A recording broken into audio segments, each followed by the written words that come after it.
Bom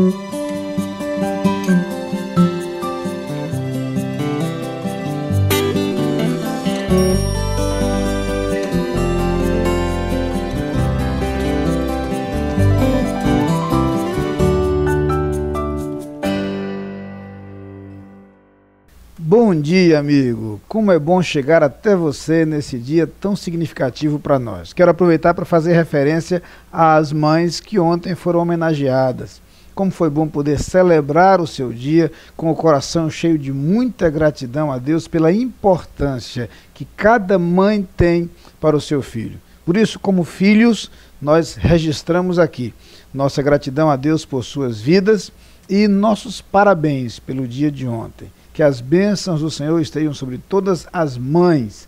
É a nossa mensagem reiterada nessa segunda-feira.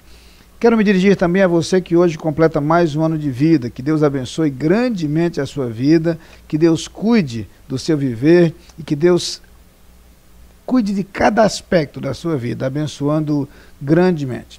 Agora quero convidá-los a todos para juntos refletirmos em torno das Escrituras, para juntos irmos à Palavra de Deus, considerando aquilo que Deus tem para nos falar ao nosso coração. Vamos juntos então à Palavra de Deus. No livro dos Salmos, eu quero ler com você o Salmo 110, em seu versículo 4, que diz o seguinte: O Senhor jurou e não se arrependerá, tu és sacerdote para sempre, segundo a ordem de Melquisedeque. Há um fato curioso, localizado em alguns salmos da Bíblia. É a curiosa relação existente entre os salmos e a mensagem do Novo Testamento. Há salmos, inclusive, formalmente chamados de salmos messiânicos. Salmos que fazem referência ao Messias. Isso acontece com o Salmo 110 e os demais versículos desse salmo também apontam nessa direção. O versículo que escolhemos trata especificamente da missão sacerdotal do Messias. Vamos entender melhor isso quando lemos a carta aos Hebreus, lá no Novo Testamento, e ali encontramos a citação desse versículo, uma referência a esse fato. E aqui, 3 momentos históricos se cruzam. O primeiro, no tempo de Abraão, a chegada, a aparição da figura de Melquisedeque, que exerce uma função sacerdotal e é reconhecido como tal por Abraão. O segundo momento é o momento em que o salmista escreve isto e faz uma referência a esse momento histórico passado, o personagem Melquisedeque, e uma expectativa futura da missão messiânica como aquele que seria sacerdote segundo a ordem de Melquisedeque. O terceiro momento se dá no Novo Testamento, quando Jesus é apresentado como sacerdote. Jesus chega como esse sacerdote. É esse terceiro momento que é melhor esclarecido na carta aos Hebreus. Jesus é apresentado, portanto, como um sacerdote, com uma série de detalhes e peculiaridades. Jesus é um sacerdote estabelecido diretamente por Deus. E aqui uma curiosa relação entre o sacerdócio de Melquisedeque e o sacerdócio de Cristo. O fato de que não há necessariamente uma linhagem sacerdotal. Jesus não vem de uma família sacerdotal, como era de se esperar e como acontece ao longo do Antigo Testamento. Esse é um detalhe curioso. Mas a outra peculiaridade ainda mais significativa, o fato de que Jesus tem uma origem divina.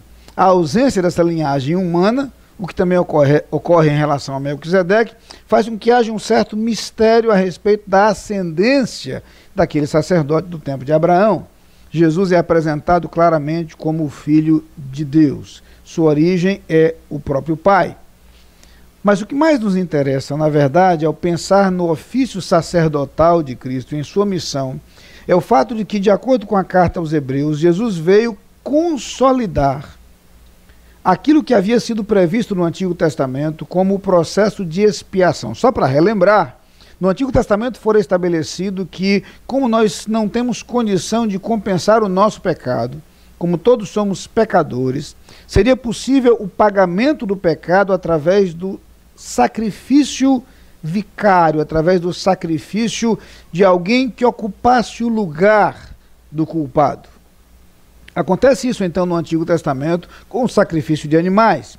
E o sacerdote conduzia um processo através do qual o animal recebia simbolicamente sobre si os pecados do homem e era morto, pagando com sua vida o preço pelo pecado do homem. O homem era então absolvido, isento de sua culpa, através desse processo de substituição. Quando Jesus vem ao mundo para ser o sacerdócio definitivo, primeiro ele veio estabelecer um sacrifício que seria único. Não mais se repetiria como acontecia com os sacrifícios do Antigo Testamento.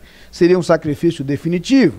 O que acontece na cruz, então, é um sacrifício final. Mas o mais interessante é que o sacrifício proporcionado por Cristo Jesus era um sacrifício no qual Jesus seria o próprio sacrifício. Por isso, quando Jesus começa o seu ministério, João declara: eis o Cordeiro de Deus que tira o pecado do mundo. Jesus viria para fazer exatamente aquele papel ilustrado, exemplificado no animal do sacrifício no Antigo Testamento. Jesus viria para morrer pelos nossos pecados. Assim como o Cordeiro morria e levava em si a culpa pelos pecados daquele que fazia a oferta, Jesus morreu na cruz para levar sobre seus ombros, para levar sobre si o peso, a culpa e a condenação dos meus pecados e dos seus pecados. Nesse sentido, Jesus é Cordeiro de Deus. Jesus é, portanto, um sacerdote que vem estabelecer o sacrifício final, o sacrifício definitivo e o sacrifício pleno. Por isso, na morte de Cristo na cruz, nós encontramos a possibilidade de nossa redenção. E aqui mais uma referência ao Antigo Testamento. No livro do profeta Isaías, no capítulo 53, essa missão de Cristo é claramente apresentada. E ali o profeta Isaías fala daquele que viria como servo sofredor para levar sobre si os nossos pecados, para levar sobre si as nossas dores, para que o castigo que nos traz a paz fosse recebido por ele. Ao morrer na cruz por nós, Jesus levou sobre si os nossos pecados, pagou o preço por nossos erros, assumiu a culpa, e não apenas a culpa, assumiu também a condenação. Por isso, Paulo vai escrever aos Romanos que nenhuma condenação há para os que estão em Cristo Jesus. E João declara que o sangue de Jesus Cristo nos purifica de todo pecado. Vamos orar. Pai querido, muito obrigado, Senhor, por tua palavra. Muito obrigado porque por ela entendemos o que Cristo fez por nós. Eu quero te agradecer o sacrifício de Cristo, como o sacerdote que veio para nos proporcionar redenção por seu próprio sacrifício na cruz. Eu te peço agora por aqueles que nos assistem neste instante, que entendam esta mensagem, que entendam esta palavra e que em Cristo Jesus encontrem o perdão dos seus pecados, a redenção e a vida eterna. No nome de Jesus. Amém.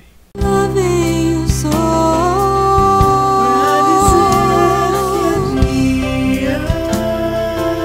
Enchendo a terra de luz, despontando no horizonte.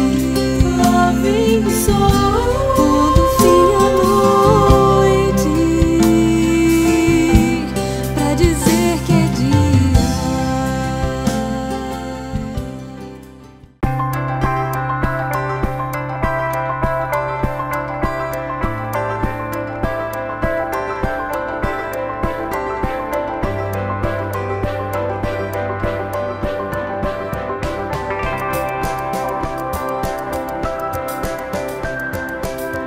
DBU, cremos na importância de uma educação centrada em Cristo e, ademais, cremos em Ti, líderes servidores.